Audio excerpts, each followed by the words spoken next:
Wingmates, a space opera. The Alliance Interstellar Command Base floated like a metallic lotus in the emptiness of space, its petals unfurled in geometric precision. Through the panoramic viewports of the observation deck, Lieutenant Arya Sol watched as a formation of Voltari fighters executed a perfect synchronized maneuver, their sleek obsidian vessels gleaming against the backdrop of stars. She tucked a strand of copper hair behind her ear, trying to suppress the familiar ache of envy. Beautiful, aren't they? Sergeant Miro slid into the seat beside her, his dark eyes following her gaze. The Voltari have been flying since before our ancestors figured out how to make fire. That's an exaggeration, Arya said, though she couldn't deny the elegance of their flight patterns. We've come a long way in the last 4 centuries. Not far enough for some. Miro nodded toward the far end of the deck, where Commander Thrax stood watching the same display, his tall, angular frame silhouetted against the stars. Even from this distance, Arya could feel the weight of the Voltari commander's disdain. His silver-scaled skin caught the light as he turned, eyes narrowing when they landed on her. "Don't let him get to you," Miro said, noticing her discomfort. "The Voltari think everyone is primitive compared to them." "It's not just that," Arya lowered her voice. "Yesterday, in Tactical, he called Earth pilots emotional liabilities with delusions of adequacy." Miro chuckled. "That's actually an improvement. Last month he called us evolutionary accidents." A chime sounded throughout the deck, signaling the end of the observation period. Arya gathered her datapad and rose to her feet, conscious of Commander Thrax's gaze still fixed on her from across the room. "Flight drill in 20 minutes, she said. "I should prep." "Just remember," Miro called after her. "They may have evolved with hollow bones and natural spatial awareness, but they've never produced a Beethoven or a Beyoncé." Arya smiled despite herself as she headed toward the hangar bay. The Earth-Voltari rivalry had intensified since the formation of the Galactic Alliance 5 years ago. Humans, as latecomers to interstellar travel, were still proving their worth among species that had been crossing the void for millennia. The hangar bay buzzed with activity when she arrived. Technicians swarmed around the various spacecraft, pilots checked their gear, and commanding officers barked orders. Arya approached her assigned vessel, a standard Alliance training fighter. It lacked the sleek design of the Voltari ships, but what it lacked in aesthetics, it made up for in reliability. "Lieutenant Sol." The voice behind her sent a chill down her spine. She turned to find Commander Thrax inspecting her ship with obvious disapproval. "I see Earth's finest is joining our exercise today." Arya straightened her spine. "Yes, Commander. Looking forward to it." His silver lips curled slightly. "Are you?" "The simulation involves complex spatial navigation through a quantum storm field. Perhaps something more. Rudimentary would better suit your capabilities." Before Arya could respond, Captain Vega approached, his weathered face serious. "Commander Thrax, Lieutenant Sol has the highest navigation scores in the Alliance training program. I specifically requested her for this exercise." Thrax's vertical pupils contracted slightly, the Voltari equivalent of raised eyebrows. "How fascinating. Well then, Lieutenant, try not to fall behind." He turned away, his long strides carrying him toward his own fighter. "Don't mind him," Captain Vega said quietly. "He's tough on everyone, especially those he sees as competition." "Competition?" Arya couldn't hide her surprise. "He thinks I'm competition?" Captain Vega simply smiled. "Get to your ship, Lieutenant. Show them what Earth pilots can do." 20 minutes later, Arya sat in her cockpit, running through final checks as the hangar bay doors slowly parted to reveal the vast emptiness beyond. Her comms crackled to life. "All pilots, this is Control. Today's exercise is a standard formation flight through the Cygnus training field, followed by evasive maneuvers in the artificial quantum storm. Stay in your assigned groups and follow lead command signals. Aurea was assigned to Group 3, with 3 Voltari pilots and 1 Arcturian. To her dismay, Commander Thrax was designated as their group leader. Group 3, form up on my position after launch. Thrax's cool voice came through her comms, and try to keep up. As her ship glided out of the hangar bay, Aurea felt the familiar rush of freedom that came with spaceflight. Here, amongst the stars, the prejudices and politics of the Alliance seemed distant. Here, it was just her and the void. Group 3 assembled in a perfect V formation, with Thrax at the point. Aurea took her position at the right wing, matching her speed precisely to the group's pace. Ahead, the Cygnus training field loomed, a vast array of holographic obstacles designed to test precision flying. Beginning approach, Thrax announced. Standard protocol, no deviations. The group accelerated in perfect unison, diving into the training field. Holographic asteroids materialized around them, along with simulated debris and navigation hazards. Aurea fell into the familiar rhythm of flight, her hands moving instinctively over the controls as she maintained her position relative to Thrax's lead. Lieutenant Sol, you're drifting by 0.03 degrees. Thrax's voice cut through her concentration. Correct immediately. Aurea bit back a retort. Her positioning was well within acceptable parameters, but she made the minor adjustment anyway. Corrected. Commander. The exercise proceeded without incident as they navigated through increasingly complex patterns of obstacles. Aurea found herself anticipating Thrax's commands before he gave them, reading his flight patterns with growing ease. Despite his hostility, she had to admit he was an exceptional pilot. As they approached the quantum storm simulation, Aurea's sensors picked up an anomaly, a small blip on her radar, just outside the training field. She frowned, adjusting her scanner. It wasn't part of the simulation. Commander, she began, I'm detecting an unidentified. A blinding flash cut her off as an energy blast tore through the training field, directly in their path. Alarms blared throughout her cockpit. Evasive action, Thrax commanded, banking hard to port. The group scattered, but 2 more energy blasts followed in quick succession. Through her viewport, Aurea spotted the source, an ancient mining vessel, its weapons systems clearly malfunctioning. Control, we have a situation, Thrax reported, rogue mining vessel firing into the training field. Confirmed. Commander. Control responded. Vessel is not responding to hails. Defense systems activating in 3 minutes. Evacuate the training field immediately. Another blast ripped through space, clipping the Arcturian pilot's ship. The vessel spun wildly, shields failing. Pilot down, one of the Voltari reported. Terrell's stabilizers are hit. Aurea's mind raced, calculating trajectories and blast patterns. The mining vessel was firing in a predictable sequence. A malfunction, not an attack. She could use that. Commander, she called. That ship's weapons are cycling on an automated sequence. I can plot us a safe path through the blasts to retrieve Terral. Negative, Lieutenant. Thrax responded sharply. Too risky. We wait for defense systems. Aurea checked her scanner. The Arcturian's ship was leaking plasma. Sir, Terrell doesn't have 3 minutes. Without waiting for a response, Aurea broke formation, accelerating toward the spinning ship.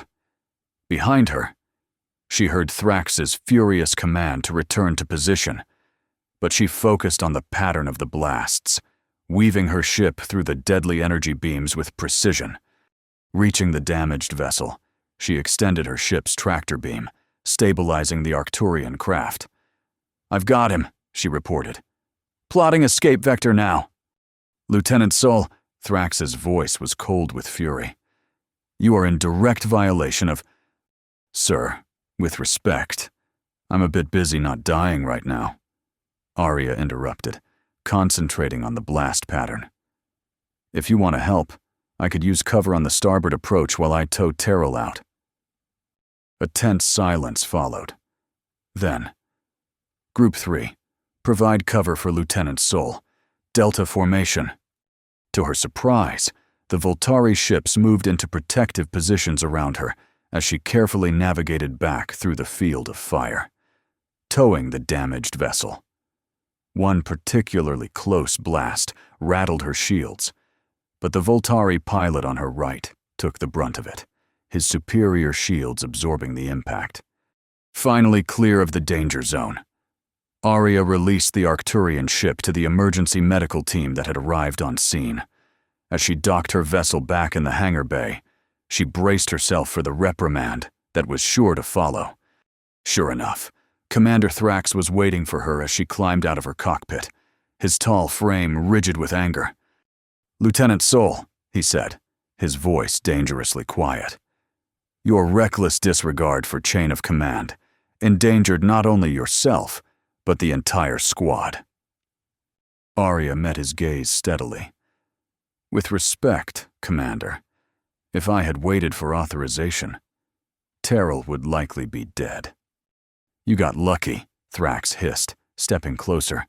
The blast pattern could have changed at any moment. "It wasn't luck," Arya countered.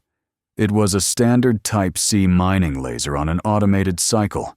I recognized the pattern from my training." A crowd had gathered around them, pilots and technicians watching the confrontation with interest. Captain Vega pushed through to join them. "What happened out there?" he demanded. Before Arya could explain, Thrax cut in. "Lieutenant Sol disobeyed direct orders and endangered the mission. And saved my life," a melodic voice added. They turned to see the Arcturian pilot, Terrell, approaching with a medical officer at his side. His luminescent skin pulsed with gratitude. The lieutenant's actions were both calculated and necessary. "Captain, I am in her debt." Captain Vega looked between them, then nodded. "Good work, Lieutenant Sol. Quick thinking under pressure is exactly what we need in this alliance." Thrax's expression remained stony.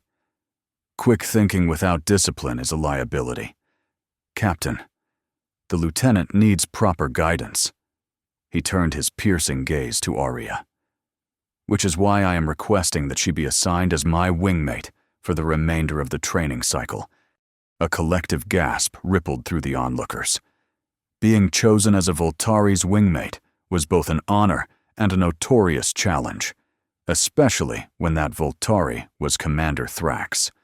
Known for his exacting standards and intolerance for mistakes, Arya's heart sank as Captain Vega considered the request, then nodded. "Granted, Commander.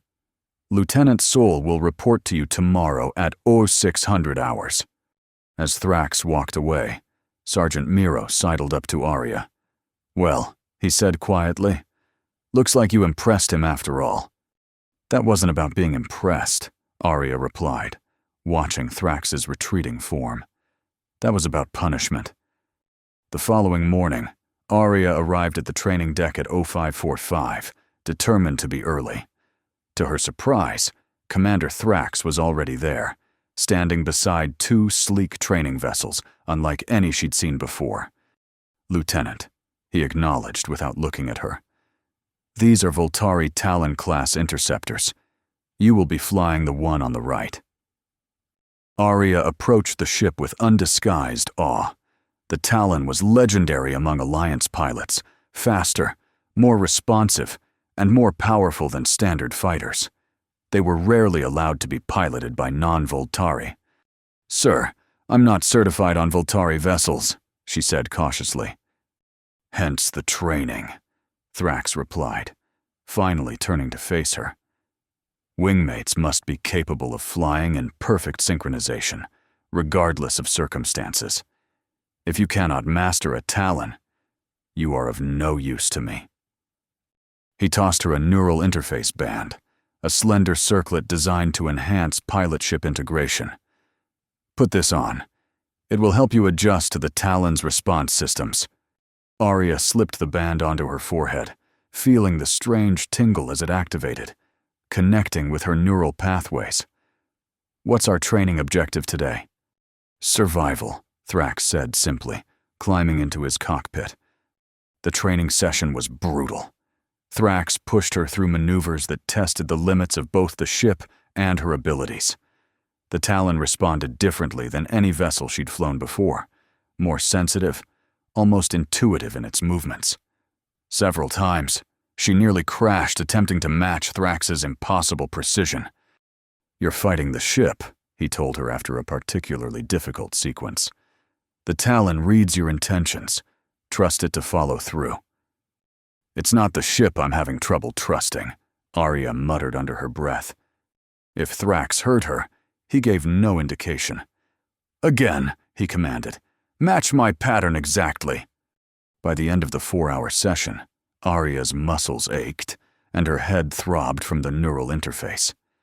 As they docked their ships, she expected criticism. But Thrax merely said, "Tomorrow. 500, before walking away, exhausted. Arya made her way to the engineering deck, where she'd arranged to meet with Dr. Lysandra, the station's chief propulsion engineer. The Zenovian scientist had taken an interest in Arya's career since her arrival at the station, offering advice and technical insights. She found Dr. Lysandra in her lab, surrounded by holographic engine schematics. "Ah, Arya!" The Zenovian's translucent skin glowed with pleasure. "I heard about your new assignment, Wingmate to Commander Thrax. Quite the challenge." Arya collapsed into a chair. "Challenge is an understatement. I think he's trying to break me." Dr. Lysandra's luminous eyes studied her thoughtfully. "The Voltari do not waste time on those they deem unworthy of attention. His methods may be harsh, but there is purpose behind them. The purpose being to prove humans don't belong in elite squadrons?" Arya rubbed her temples where the neural interface had left faint marks. "Perhaps," Dr. Lysandra conceded, moving to a storage unit and retrieving a small device. "Or perhaps to push you beyond what you believe possible. Here, this might help." She handed Arya what looked like a modified neural interface band. "I've adjusted the resonance frequencies to better match human neural patterns. It should reduce the strain while maintaining connectivity." Arya accepted the device gratefully. "Thank you. Dr. Lysandra, I'm not sure why you're helping me, but I appreciate it." The Zenovian smiled, her translucent features softening. "The Alliance thrives on diversity. Lieutenant, each species brings unique perspectives and abilities. Your instinctive understanding of flight patterns saved Terol yesterday, an insight few Voltari would have had.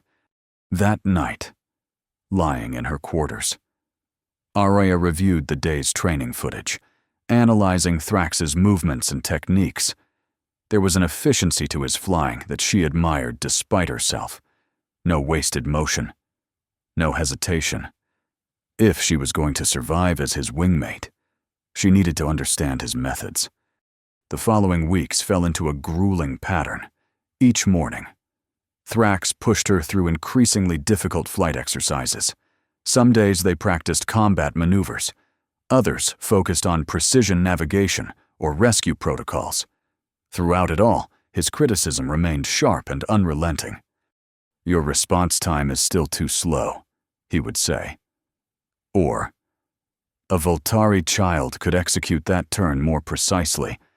Yet, occasionally, rarely, there would be moments, a perfectly synchronized barrel roll, a flawlessly executed evasive sequence, when she would catch a glimmer of something like approval in his alien eyes.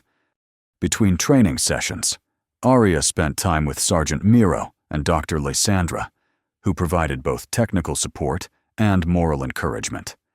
Miro, having served alongside Voltari before, offered valuable insights into their psychology and cultural norms.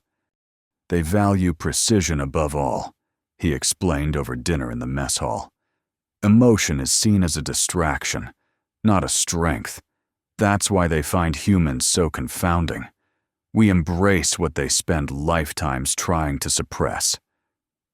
So I should be less human? Arya asked, pushing her food around her plate.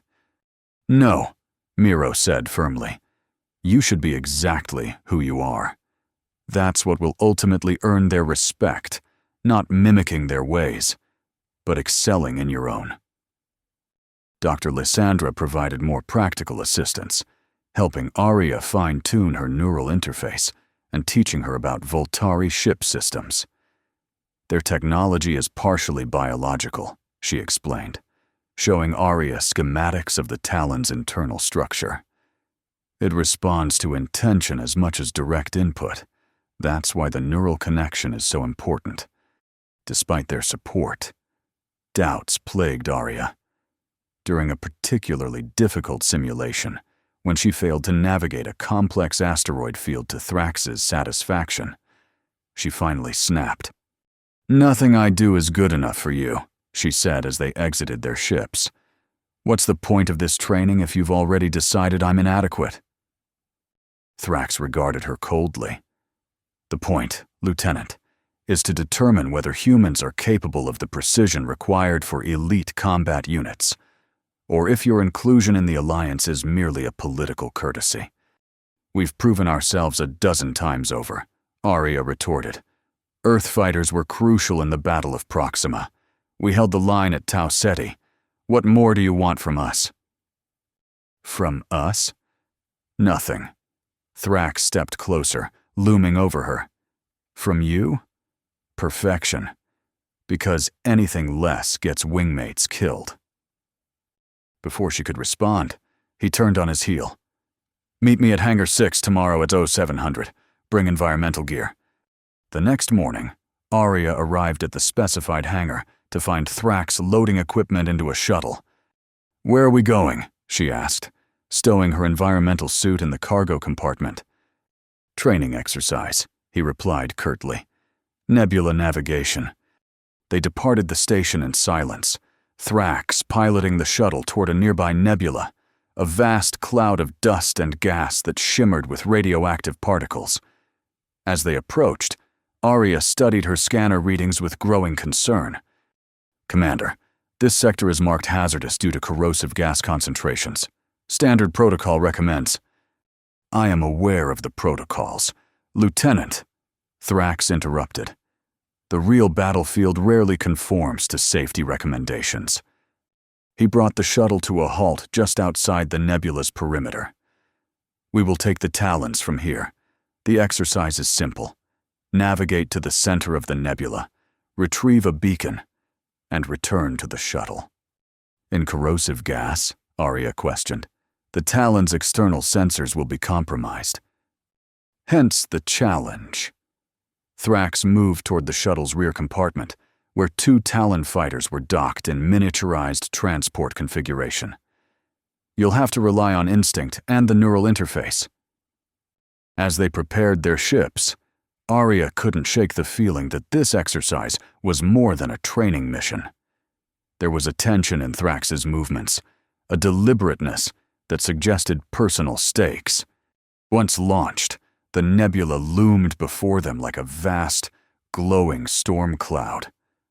Thrax's voice came through her comms. "Follow my lead. Stay within 5 meters of my position at all times." They entered the nebula, and immediately Arya's external sensors began to fail, just as she'd predicted.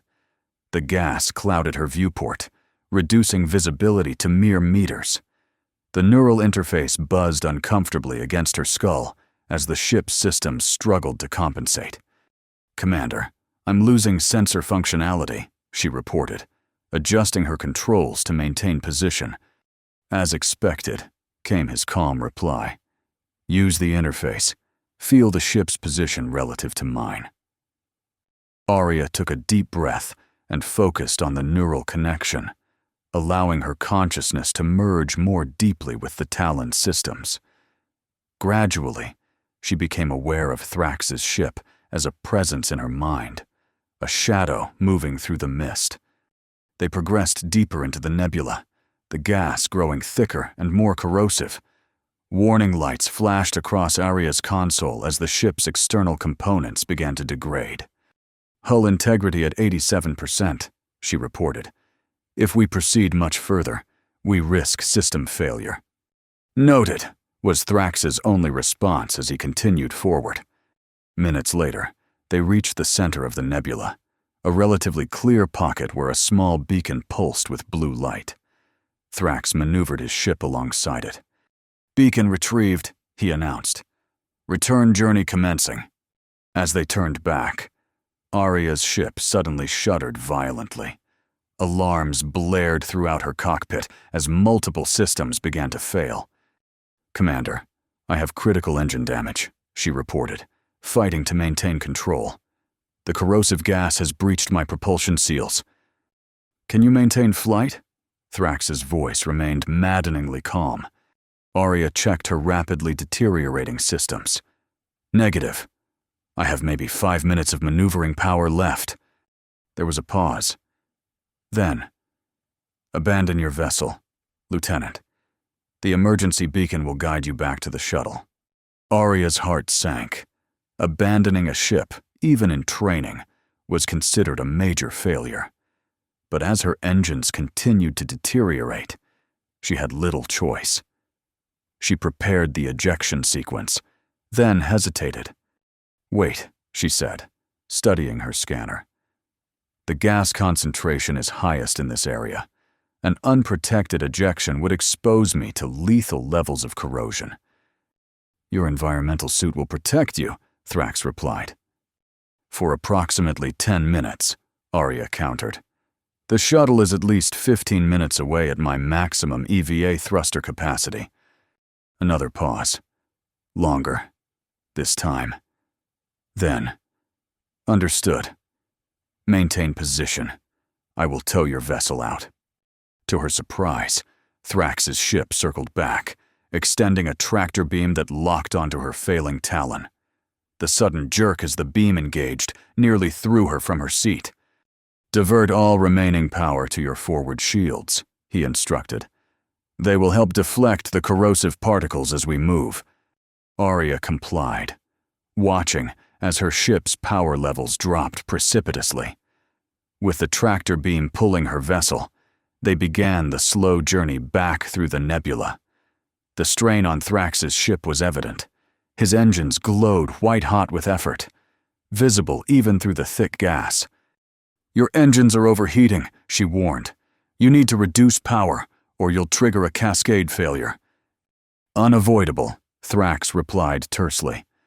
"Prepare for emergency protocols if my systems fail." As they neared the edge of the nebula, disaster struck. A warning tone sounded over the comms, followed by Thrax's terse announcement. "Engine breach imminent. Prepare for emergency release." Before Aria could respond, a brilliant flash erupted from Thrax's ship as one of his engine modules exploded. The tractor beam disengaged, sending her Talon tumbling through space. Fighting with her failing controls, she managed to stabilize her vessel just in time to see Thrax's ship spinning away, trailing plasma. Without hesitation, Aria diverted her remaining power to her engines and maneuvering thrusters. Her Talon lurched forward, closing the distance to Thrax's damaged vessel. Using the last of her ship's energy, she extended her own tractor beam, locking onto his craft. "Lieutenant, what are you doing?" Thrax demanded, his usual composure cracking slightly. "Getting us both out of here," Aria replied, gritting her teeth as she pushed her dying ship to its limits. "Divert your remaining power to your port thrusters. We'll use the combined momentum." Working together, they managed to limp their damaged vessels out of the nebula and back to the shuttle. By the time they docked, both Talons were little more than drifting husks, their systems irreparably damaged by the corrosive gas. In the shuttle's cockpit, Aria removed her helmet and turned to face Thrax, expecting a reprimand for the loss of 2 valuable ships. Instead, she found him watching her with an unreadable expression. "You risked your life to save mine," he stated flatly. Arya met his gaze. "You did the same for me first. I am your commanding officer. It was my duty." "And I'm your wingmate," she replied simply. "That's my duty." Thrax's vertical pupils dilated slightly, a reaction she'd never seen from him before. Without another word, he turned to the shuttle's controls and set a course back to the station. They returned to a storm of questions and reprimands from command. The loss of 2 Talon fighters in a non-sanctioned training exercise resulted in a formal inquiry. Arya found herself standing at attention before a review board, explaining their actions. Lieutenant Sol, Admiral Kesh, a stern Andorian, addressed her. "Do you understand the value of the vessels that were destroyed under your watch?" Before she could respond, Commander Thrax stepped forward. "The fault was mine. Admiral, I authorized the exercise knowing the risks to the equipment." The Admiral's antenna twitched with surprise. "And your justification, Commander?" Thrax stood rigidly at attention. "To assess Lieutenant Sol's capabilities under extreme duress. The results were informative." After the inquiry concluded, with both of them receiving formal reprimands but no serious consequences, Arya confronted Thrax in the corridor. "Why did you take the blame?" she demanded. Thrax regarded her for a long moment. "Because it was mine to take. The exercise was my decision. An exercise that nearly got us both killed," Arya pointed out. "What were you really testing?" Thrax's gaze hardened. 5 years ago, I had another wingmate, an Earth pilot named Commander Reyes. During the Battle of Deneb, he disobeyed my direct order to maintain formation, claiming he saw a better tactical approach. His voice grew quieter. His ship was destroyed, along with 3 others who followed his lead. Understanding dawned on Arya. So this was about proving humans are unreliable. This was about determining whether you would follow protocol even at personal risk. Thrax corrected. "You did not. You abandoned your vessel to save mine, against all tactical logic." "And that proves I'm unreliable?" Arya challenged. "It proves you are." He seemed to search for the word. Unpredictable, but effective. With that cryptic assessment, he walked away, leaving Arya staring after him in confusion. The following weeks brought a subtle shift in their training dynamic. Thrax remained demanding and critical, but there was a new dimension to his instruction. He began to explain the reasoning behind Voltari flight techniques, not just demanding she execute them. "Our neural structures process spatial relationships differently than humans," he told her during one session. "We perceive dimension and velocity as interconnected variables, not separate factors. So, when you execute a spiral defense pattern, you're not thinking about it as a series of movements," Arya realized, "but as a single, continuous spatial equation." Thrax looked almost surprised at her understanding. "Precisely." In turn, Arya began to share human flight philosophies. "We rely more on intuitive responses," she explained, "reading momentum and flow, then reacting accordingly." "Imprecise," Thrax observed, but without his usual derision. "Sometimes," Arya acknowledged, "but it allows for creative adaptations that rigid formulas might miss." Their training sessions grew more collaborative, with each teaching the other their species' techniques. Dr. Lysandra noted the change during one of Arya's visits to the engineering lab. "I've been monitoring your neural interface data," she said, displaying a holographic chart. "Your synchronization patterns with Commander Thrax have improved by 73%. "It feels different," Arya admitted. "Less like I'm trying to keep up, more like we're moving together." Dr. Lysandra smiled knowingly. "The essence of true wingmates." As their training progressed, Rumors began to circulate through the station about an emerging threat. Morthax raiders, a nomadic species known for their brutal efficiency, had been attacking Alliance outposts along the Cygnus border. During one of their shared meals, Sergeant Miro brought news. Command is assembling a response team, he told Arya. Elite pilots from across the Alliance. Word is, Thrax has been asked to lead the Voltari contingent. Has he selected his squadron? Arya tried to keep her tone casual. Miro gave her a meaningful look. Not yet, but training wingmates usually has a purpose. Lieutenant, the possibility of joining a combat mission both thrilled and terrified Arya. Despite the improvement in their training relationship, she was unsure if Thrax would actually choose her for a real mission. Her answer came the next morning, when Thrax met her on the training deck with an unusual request. Today we will practice the Nexus maneuver, he announced. Arya's eyes widened. The Nexus was legendary among Alliance pilots, a complex, synchronized attack pattern developed by Voltari elite squadrons. It required perfect neural synchronization between wingmates and was rarely taught to non-Voltari. Are you sure? She asked cautiously. Thrax's expression remained impassive. The Morthax raid patterns are designed to disrupt standard Alliance formations. The Nexus is one of few effective countermeasures. They spent the entire day practicing the maneuver in simulation pods rather than actual ships. The Nexus required such precise coordination that a single miscalculation could result in a collision. Through the neural interface, Arya could feel Thrax's consciousness guiding hers, showing her the pattern rather than merely telling her. By evening, exhausted but exhilarated, they had managed to execute a basic version of the maneuver successfully. Your progress is adequate, Thrax concluded as they exited the simulation pods. From him, Arya had learned. This was high praise indeed. Will we be deploying against the Morthax? She asked directly. Thrax studied her for a moment. That depends on whether you are ready. I am, she said without hesitation. We shall see. He turned to leave, then paused. Lieutenant. Arya. There is something you should understand about the Morthax. They specifically target communication systems to isolate Alliance vessels. If we engage them, there may come a point where we must operate without direct communication. Hence the neural interface training, Arya realized. Thrax nodded once.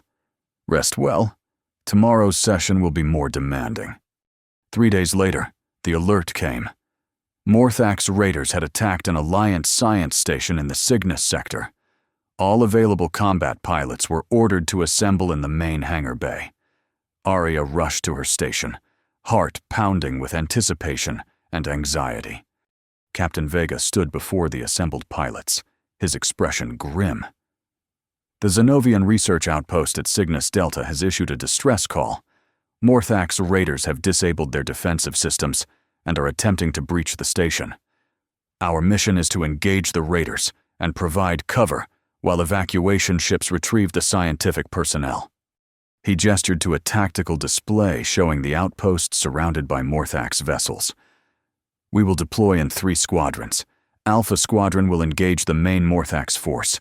Beta Squadron will provide defensive coverage for the evacuation transports. Gamma Squadron will target the raiders' command ship. Arya held her breath as the assignments were announced. Gamma Squadron will be led by Commander Thrax, with Lieutenant Sol as his wingmate. A murmur rippled through the assembled pilots. It was unprecedented for a human to be assigned as primary wingmate in such a critical mission. As they moved to their ships, Sergeant Miro caught Arya's arm. Be careful out there, he said seriously. The Morthax don't take prisoners. Arya nodded, grateful for his concern. I'll watch Thrax's back, and he'll watch mine. That's what worries me, Miro replied. Make sure he remembers the second part of that equation. In the hangar bay, Thrax was already preparing his ship, not a training Talon, but a full combat-ready Voltari interceptor, its sleek black surface absorbing light like a void in space. Beside it sat an identical vessel. "Your ship," Thrax said as she approached. "It has been calibrated to your neural pattern." Arya ran her hand along the smooth hull in awe. "I've never flown a combat interceptor before. You have been adequately prepared." Thrax handed her a combat-grade neural interface band, more sophisticated than the training version. "This will enhance our synchronization in battle. The Morthax use signal jammers, so verbal communication may become impossible." Arya accepted the device, noting its weight and complexity. "Thank you for choosing me for this mission." Thrax regarded her with his unreadable gaze. "I chose the most qualified wingmate available. Your species is irrelevant to that calculation."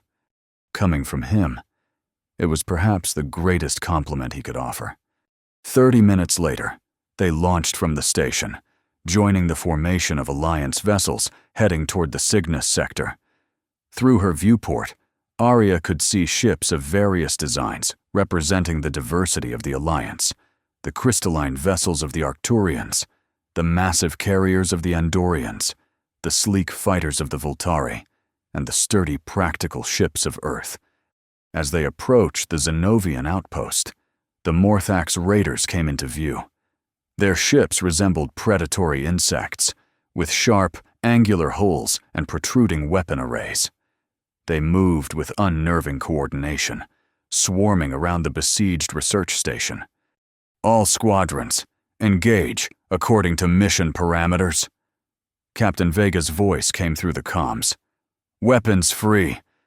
Gamma Squadron broke formation, accelerating toward the largest Morthax vessel, the command ship. Thrax's voice was calm and focused. "Gamma Squadron, attack pattern Delta. Lieutenant Sol and I will approach from below. Units 3 and 4, provide covering fire." Arya followed Thrax's lead, her ship responding instantly to her commands through the neural interface. As they approached the Morthax command vessel, enemy fighters broke off to intercept them. "Incoming," she reported, watching the raiders form up in a classic pincer movement. "Prepare for evasive sequence," Thrax responded. "Follow my lead." What followed was a deadly dance through space as Morthax fighters unleashed a barrage of energy weapons. Arya and Thrax moved in perfect synchronization, their ships weaving through the assault with precision born of countless training hours. The neural interface hummed against Arya's skin, transmitting Thrax's intentions directly to her consciousness. They dispatched 2 enemy fighters in quick succession, their coordinated attacks catching the Morthax off guard. As they closed in on the command ship, a sudden burst of energy erupted from its hull. "Signal jammer activated," Thrax warned. "Comms will fail in 3, 2, 1. Static filled Arya's ears as the communication system went dark. Even the tactical displays flickered and died as the Morthax jammers disrupted their ship's systems. Only the neural interface remained functional, a tenuous link between her and Thrax. Through that link, she felt rather than heard his instruction. Continue approach. Prepare for Nexus maneuver. The Morthax command ship loomed before them, its weapon systems tracking their approach. Without verbal communication, Arya relied entirely on the neural connection to coordinate with Thrax. They began the complex Nexus pattern, their ships spiraling around each other in an intricate dance designed to confuse enemy targeting systems. Arya felt her consciousness merge more deeply with the ship and with Thrax's presence in her mind. The boundaries between them blurred as they executed the maneuver with increasing speed and precision. Through their combined awareness, she perceived vulnerabilities in the Morthax vessel that would have been invisible to individual sensors. "There," came Thrax's thought, highlighting a fluctuation in the enemy ship's shield pattern. Strike point identified. They completed the final phase of the Nexus, their ships briefly moving in perfect parallel, before breaking in opposite directions, firing simultaneously at the exposed weakness in the Morthak's shields. Their combined assault penetrated the defensive barrier, striking the ship's propulsion system. The Morthak's command vessel shuddered, secondary explosions blooming along its hull as critical systems failed.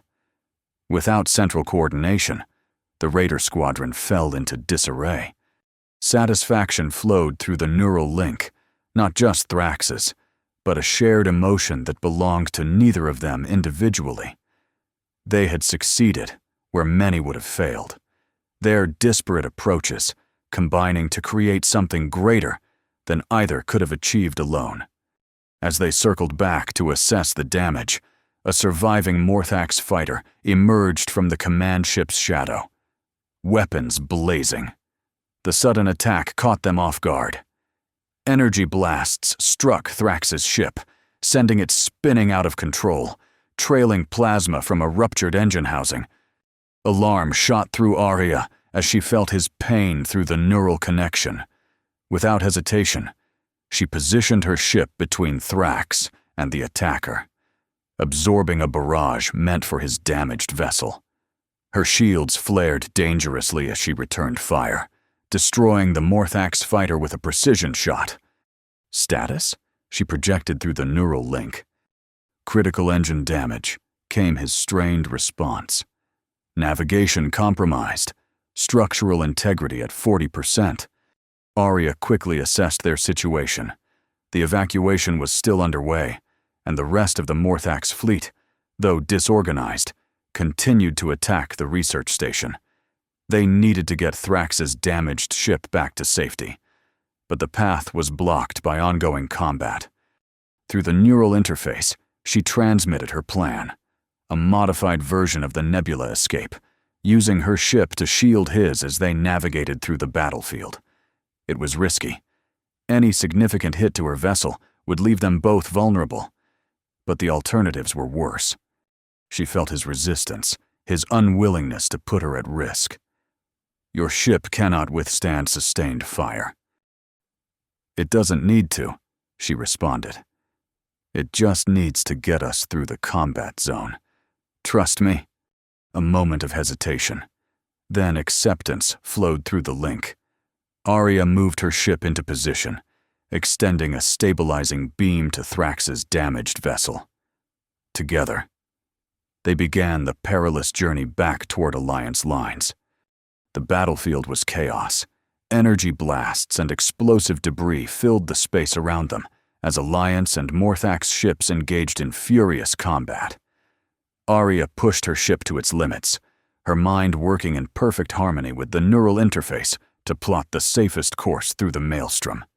Several times, enemy fire struck her shields, causing them to flicker dangerously. Each impact sent pain lancing through her head as the neural interface transmitted the ship's damage to her consciousness. But she maintained her focus, guiding their joined vessel steadily toward safety. As they neared Alliance lines, a final Morthak's assault nearly overwhelmed her defenses. A direct hit to her port stabilizer sent them tumbling through space, fighting against vertigo and the screaming alarms in her cockpit. Arya managed to compensate with her remaining thrusters, stabilizing their trajectory just enough to limp across the defensive perimeter, where Alliance support vessels waited to retrieve them. The moment they were secure, the neural link between them severed as emergency systems shut down their damaged ships. Arya slumped in her seat, exhaustion washing over her as medical teams rushed to extract them from their cockpits. Hours later, she awoke in the medical bay of the Alliance station. The ceiling swam into focus as she blinked away the lingering effects of sedation. Turning her head, she was surprised to find Commander Thrax seated beside her bed, his silver skin pale with fatigue, a bandage covering one side of his angular face. "Lieutenant," he acknowledged when he saw she was awake, "your actions were unexpected." Arya managed a weak smile. Unpredictable, but effective, right? For the first time since she'd known him, Thrax's expression softened slightly. The medics report no permanent damage from the neural interface overload. You should recover fully within a few days. And you? She asked, noting the careful way he held himself. Voltari physiology is resilient, he replied, which wasn't really an answer. A comfortable silence fell between them, different from the tense quiet that had characterized their early interactions. Finally, Thrax spoke again, his voice uncharacteristically hesitant. I owe you an apology, Lieutenant Sol. Arya raised an eyebrow. For what, specifically? For my prejudgment of your capabilities based on your species. He met her gaze directly. It was irrational of me. You had your reasons, Arya said quietly. Sergeant Miro told me about Commander Reyes. Thrax's vertical pupils contracted. Julian Reyes was an exceptional pilot who made a fatal error in judgment. I allowed his mistake to color my perception of all Earth pilots. That was unfair to you. We all carry our past experiences with us, Arya replied. Human or Voltari, that doesn't change. Thrax nodded slowly. Perhaps that is something our species have in common after all. 2 weeks later, fully recovered. Arya stood at attention in the Grand Assembly Hall as Admiral Kesh presented commendations to those who had distinguished themselves in the Morthax engagement. To her surprise, she and Thrax were called forward together. Commander Thrax and Lieutenant Sol, the Admiral announced, for exceptional courage and unprecedented interspecies coordination in combat. You are hereby awarded the Alliance Star of Valor. Furthermore, your successful execution of the Nexus maneuver, the first such success by a mixed-species team, has been recorded in Alliance combat archives as the Sol Thrax variation. Applause filled the hall as they accepted their commendations. As they stepped back from the podium, Thrax leaned slightly toward her. The placement of your name first in the designation was appropriate, he said quietly. The variation was primarily your innovation. Before Arya could respond to this unexpected acknowledgement, Captain Vega approached them, his expression serious. Commander, Lieutenant. He greeted them. I have orders from Command. In light of your successful coordination against the Morthax, you're being assigned to lead a new tactical response unit, the first intentionally mixed-species squadron in the Alliance. Arya stared at him in disbelief. Sir? The Nexus Initiative, Vega continued, a unit designed to demonstrate that our different approaches can be complementary rather than contradictory. Commander Thrax will serve as primary tactical officer, with you. Lieutenant Sol as flight coordination lead. As Captain Vega walked away, Arya turned to Thrax, still processing the news. A permanent assignment? Together? Thrax studied her for a long moment. Does that prospect concern you, Lieutenant? No, she said honestly. But I thought you might prefer a Voltari partner. I prefer the most qualified partner, he replied simply. Then, with what might have been the ghost of a smile, he added, your species is irrelevant to that calculation. Later that evening, Arya stood alone on the observation deck, watching the stars through the vast viewport. The events of the past week still seemed surreal, from despised primitive to decorated wingmate in such a short time. She heard the soft hiss of the door opening behind her, followed by familiar footsteps. Thrax joined her at the viewport, his tall frame reflected in the transparent aluminum as he gazed out at the stars. The Arcturians have a saying, he said after a moment. Stars appear separate to the eye, but space knows they are connected. Poetic, Arya observed. I wouldn't have expected you to quote poetry. There is much about Voltari you do not yet know, Thrax replied. Just as there is much about humans I am still learning. He turned to face her fully, his expression more open than she had ever seen it. "Lieutenant Sol, Arya, I wish to formally request that you continue as my wingmate in our new assignment, not out of obligation or orders, but by choice." The request took her by surprise. Among Voltari, she knew, such a formal acknowledgement was rare and significant, an admission of trust and respect that transcended duty. "I accept," she said simply, knowing no elaborate response was needed. Thrax nodded once, satisfaction evident in his bearing. "Then we begin a new chapter for the Alliance, not as human and Voltari, but as wingmates." As they stood side by side, watching the endless expanse of stars, Arya reflected on the journey that had brought them here. From distrust to respect, from alienation to connection. They had forged something unprecedented, a bridge between worlds that had once seemed impossibly distant. Whatever challenges awaited them in the vast unknown, they would face them not as separate beings, but as something greater than either could be alone. Wingmates, in the truest sense of the word. The stars continued their silent vigil, bearing witness to the beginning of a new era for the Alliance, one where differences became strengths, and ancient rivalries gave way to unexpected bonds. In the endless dance of the cosmos, a small but significant pattern had changed, creating ripples that would touch worlds beyond imagining. And in that moment, standing beside her once enemy and now partner, Lieutenant Arya Sol of Earth knew with absolute certainty that she was exactly where she belonged.